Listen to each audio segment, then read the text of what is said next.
Welcome to the Peter Legge podcast, where you're empowered to lead, inspire, and influence. Now, here's your host and mentor, best-selling author, internationally acclaimed speaker, and community leader, Dr. Peter Legge. Good afternoon. It's Peter Legge here, and this afternoon I'm going to talk to Shauna Harper, who is the CEO of WeBC, and they help women in business. All kinds of things, and we're going to talk to the CEO and then tell us more about that.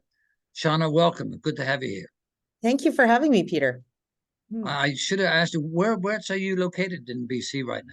Yeah, our head office, I'm in Kelowna. We serve throughout the whole province. We have ambassadors throughout the province, but our head office and our location was strategically placed in Kelowna 28 years ago. Wow. So you're in Kelowna as we speak now. What's the weather like up there today? It's sunny, and spring is peeking out. We're hoping for summer sometime in the next couple of months. So, well, tell us about the new directions and the goals and the targets you have for WeBC. Sure. So as I said, WeBC is a provincial organization. We are here to serve women entrepreneurs to help them start and grow businesses throughout BC. And we are federally funded. So it started 28 years ago. We were given a loan fund specifically to invest in women entrepreneurs in order to help women get loans easier than going into financial institutions when they were turned down from financial institutions. And so we're funded by Pacific Can, which is an arm of the federal Canadian government. And our goal really right now is to make sure that we support women in where they're at in their business. So whether it's at the startup phase, whether it is at the growth phase, and we hand them over to connect them to partners. What I say to our partners is, we're not here to be everything to every single woman entrepreneur. We're here to connect women entrepreneurs to all of the different resources that are currently available to support them to grow and start their businesses. But what half a dozen things are you really looking for when a woman comes to you with an idea that say, yes, I want to support that, I will support that, versus no, I'm not going to do that, or we're not going to do that? Yeah, so I mean, that would be more specific to our loan program, I guess you would say. So our loan program was designed to be able to support women. We're a development fund. So we support businesses in loans that are harder to fund, I guess, in traditional financial institutions. And it's because oftentimes, women might come to us and they have low beacon score, or they have no credit because they're either gone through a divorce, or they're newcomers, or they potentially just don't have credit. They never built it. And that's something that we actually loan on viability. So we can loan up to 150,000. And then anything above that, we can partner with other organizations like the BDC, like Futurepreneur, other credit unions, even, to be able to loan more, and convince our partners to also that we've worked with the women entrepreneur on their business plan, making sure their cash flow works, making sure that they've taken a look at kind of what are some of the obstacles in their businesses, and put that into not just in their heart they believe it's going to work, but on paper it's going to work, and in real life it's going to work. And so this is a way that we support women entrepreneurs. Not everyone comes to us for loans. Some people come in just to say, I want to start a business, I don't know how. We run courses that teach women kind of how to start their businesses, all the way up to then the growth, and to the point where they need to leverage funds. And oftentimes what happens is we've done a lot of data collecting about women entrepreneurs, and we found that women entrepreneurs, it's not that they don't need money to start a business. I think everyone needs it either to prototype or buy inventory, but they're more likely to go into their lines of credit, into their credit cards, into their savings, and not as likely to leverage other people's money. And so, which means that they grow slower.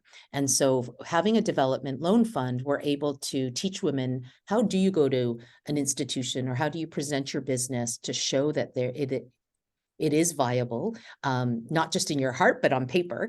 And from there, if you can loan from us 50,000 or 150,000 later when your business grows and you need 500,000 or $1 million, you know how to present your numbers, you know how to look at your financials to turn around and grow. And then as we started to do our loan fund 28 years ago, what we realized would make it businesses more successful is that we would also support them in what we call skills development. So the education part of it, how can they look at their marketing, their HR, their finances for sure, their operations. And so we offer courses, workshops, and programs to help develop the educational knowledge around growing a business.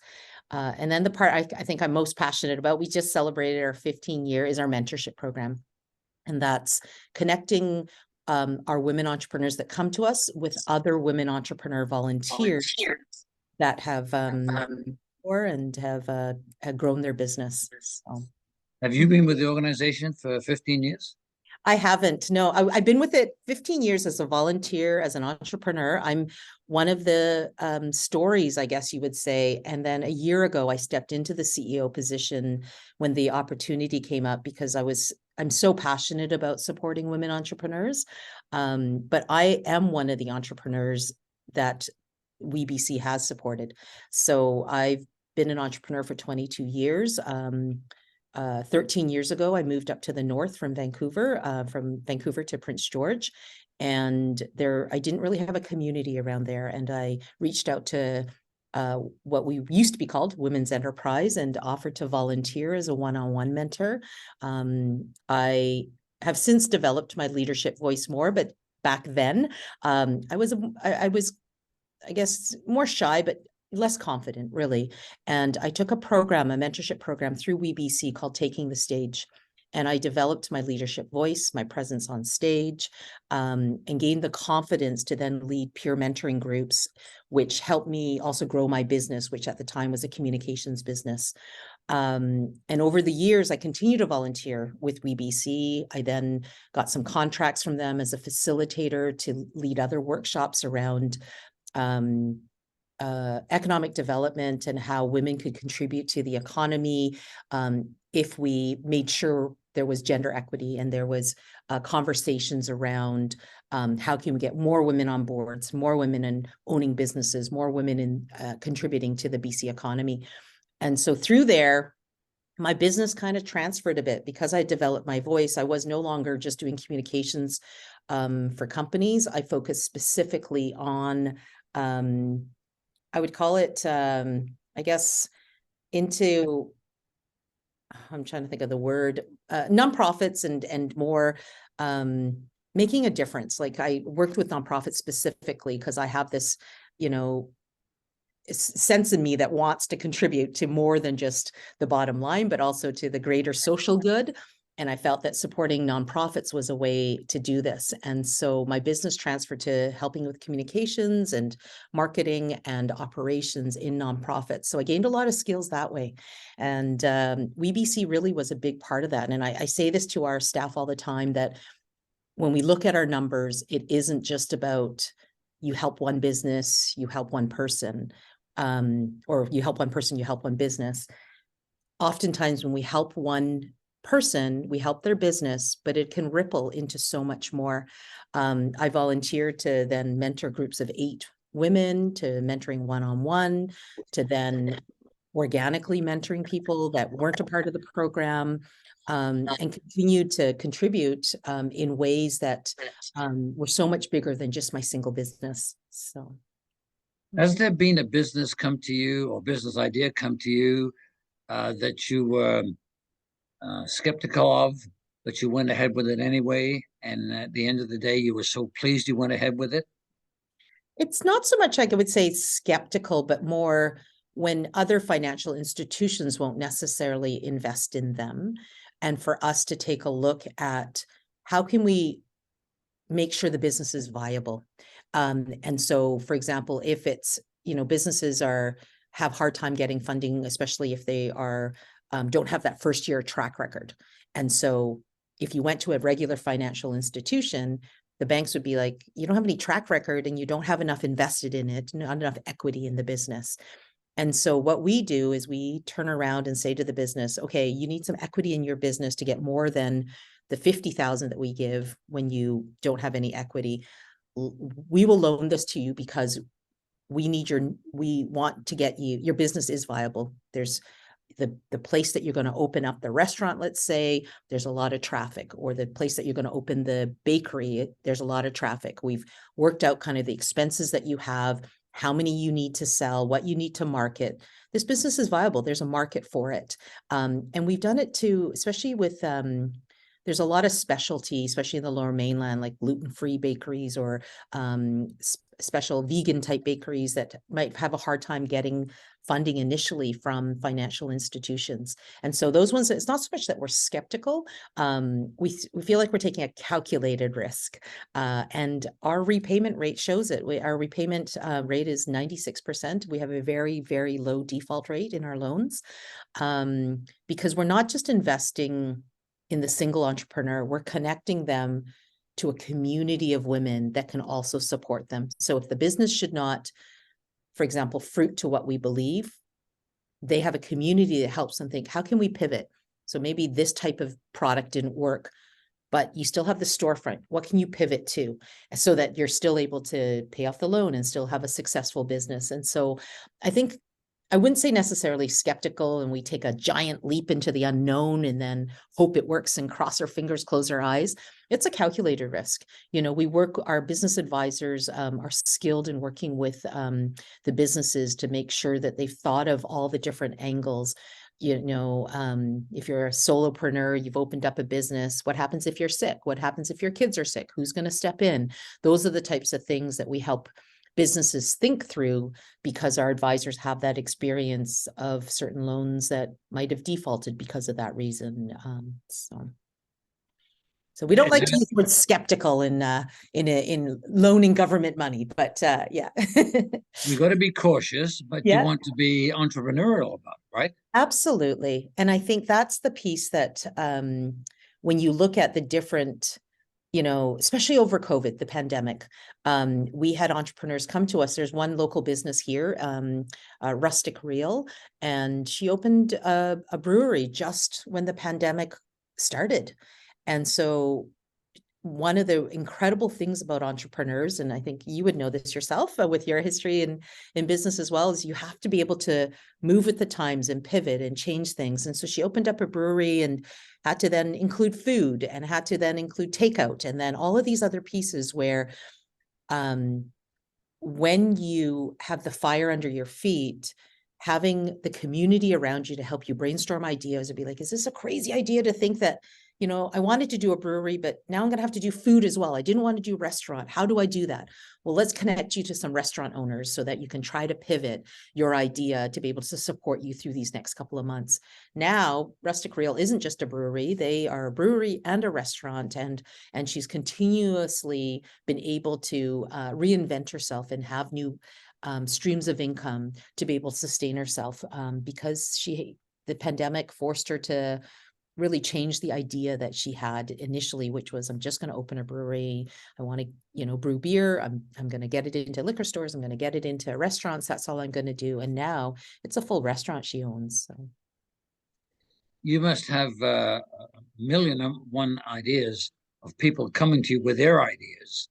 How do you decide to go ahead with these three, but these two we're not going to approve?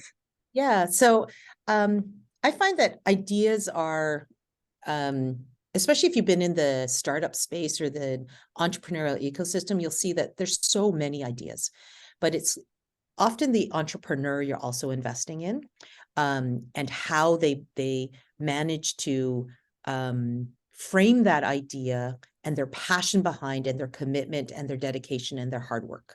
And so you think of some, you know, there's different businesses, for example, I'm trying to think of the name of of course, now that I'm getting interviewed, I can't think of a specific business that, you know, Chewy's, the company that dehydrates fruit. You know, there's been dehydrated fruit for a long time, but the way she packages it, the way she markets it, it's not a brand new idea, but it's a brand new way of packaging it and the way she offers it to the different stores.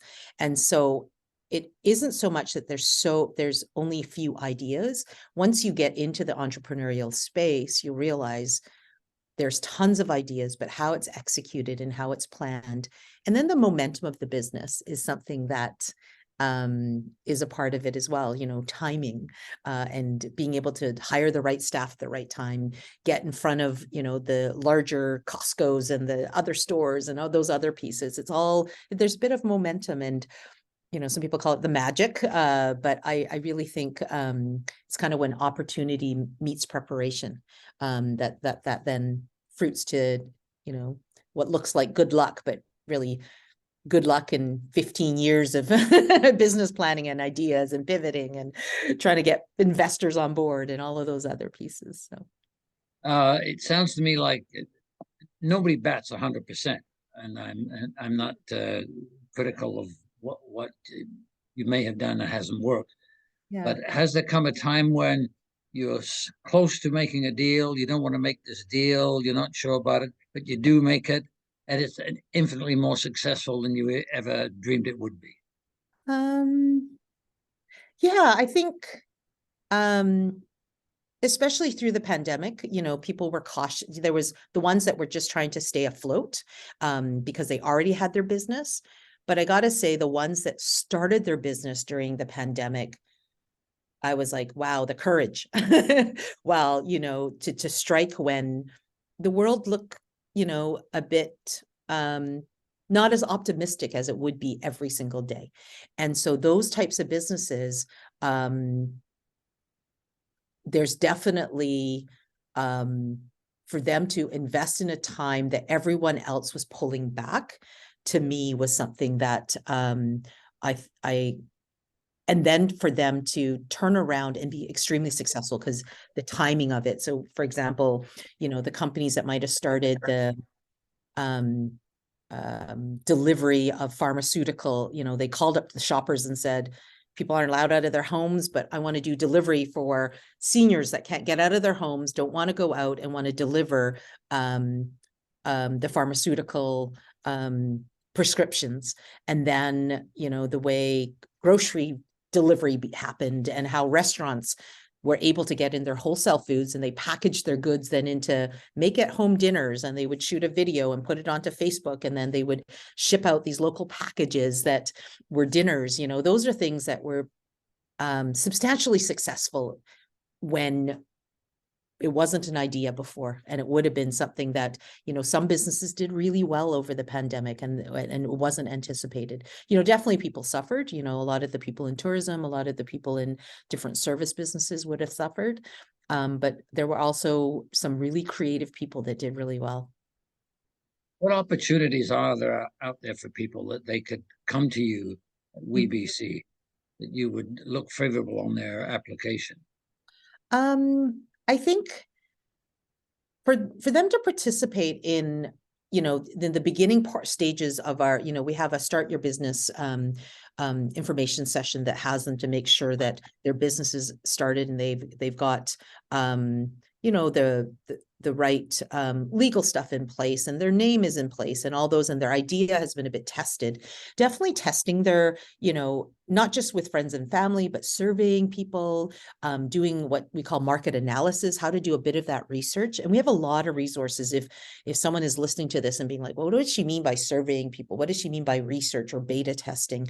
If you go onto our website, we will have a lot of content on how do you do the research so that you can ensure that when you say that your business, there's customers for your business, it isn't just that you and your family love to buy from you, but more than just that, that's something that helps to make a loan application more favorable. Like they've tested their products before. The other side is that they've taken a look and seen what else is there that might be, have they thought of the scenario I first gave when we were first talking about if they are a solopreneur, which oftentimes the women that come to us initially start in their, one or two people in their business. What happens if someone gets sick? Have you thought of a contingency plan? What if your supplier can't deliver? What is the contingency plan there? How are other ways that you can pay for your overhead? It isn't just purchasing the products and then selling it. Not everything sells. And what's the turnaround? How long does it take to get it out there? And what are your demographic? Do you know the person that is the perfect ideal customer that you can market to, and then what else or what other markets can you market to, and having some of that thinking behind it prior to coming to us with your business ideas. And we do offer that, what we call skills development, you know, the education on how do women think about their businesses that way, and men can join the courses as well. It's mainly in our loan program and our mentorship program that we're gendered lens. And we also have our other partners out there like Small Business BC, like the Community Futures throughout the province that also offer content. There's a lot of support for small businesses for them to learn the information, but it needs to be applied. You know, it's one thing to learn it, but you need to be the one that takes the information you've learned and now takes the idea and merges it together and then says, okay, now that I've done this, I need funding, or I need more support, or I need a mentor to help me see what's next. And so for you to be able to really advocate for your idea and really be able to say, not just share your idea, because not every single person is a customer, but be able to share it in a way that it makes it a good business case. We need to invest in viable businesses. So. How long have you been in the organization? Only a year. I've been in the CEO position a year, but I've been an entrepreneur for 22 years. So I really am the customer. And then in the last 15 years, I have volunteered for the organization as a mentor and as a facilitator, and also as an advocate to both the provincial and federal government around increased support for women entrepreneurs specifically. And so I'm new to the CEO role, but not new to the ecosystem.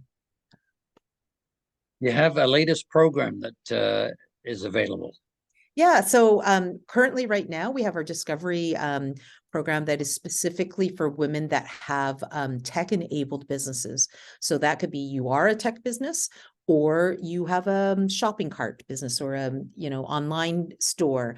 We've gotten a great partnership with the Discovery Foundation that has a combination of both skills courses that develop the leadership voice of the women entrepreneurs that join the group, as well as a mentorship group that is then a part of the program as well. And so that's the current one that we're definitely have on our website and we're pushing out. But we're always taking intakes throughout the year. So if we don't have a mentorship program right now, you can always sign up for the wait list. And we also always, throughout the whole year are taking applications for loans. I was saying in the beginning, we do loans for up to 150,000 and can partner if you do need more than that, and can advise women to we have we're connectors as much as we are the ones that do the work. If we don't have the fit here, we'd love to be able to connect you with one of our, 55 and growing partners that we have throughout the province that we can connect you with. You're very infectious when someone gets to interview you. Oh, where do you think that comes from? I'm really passionate about what we do here. This isn't just a job for me. This is really a life dream job, really, that I get to work with women entrepreneurs. For me, talking about their business and their ideas, when you empower women entrepreneurs, it's not just you help one person. You really, women end up trickling into their communities, into their families. And so when a woman gets super excited about their business, I get super excited. And so for me, you're empowering so much more. You're empowering our entire economy when you support women entrepreneurs. So. Well, let's end it on that. Shauna, I've thoroughly enjoyed this interview with you. You're very eloquent. You know exactly what you're talking about. And it's very understandable. So thank you so much for being with us this afternoon. I much appreciate that. Thank you so much, Peter. I hope people visit our website. You can Google us at WeBC, or you can go to we-bc.ca. We serve all of BC, but we do have programming that will be rolling out throughout with our partners throughout Canada. We just got a round of funding from the federal government to support more growth entrepreneurs in the women's entrepreneurial space. So definitely check out our website, and hopefully we can help connect you to our incredible community and the services that we can offer. Thanks. Thank you, Shauna. Thank you. Appreciate your time very much. You're welcome. Thank you.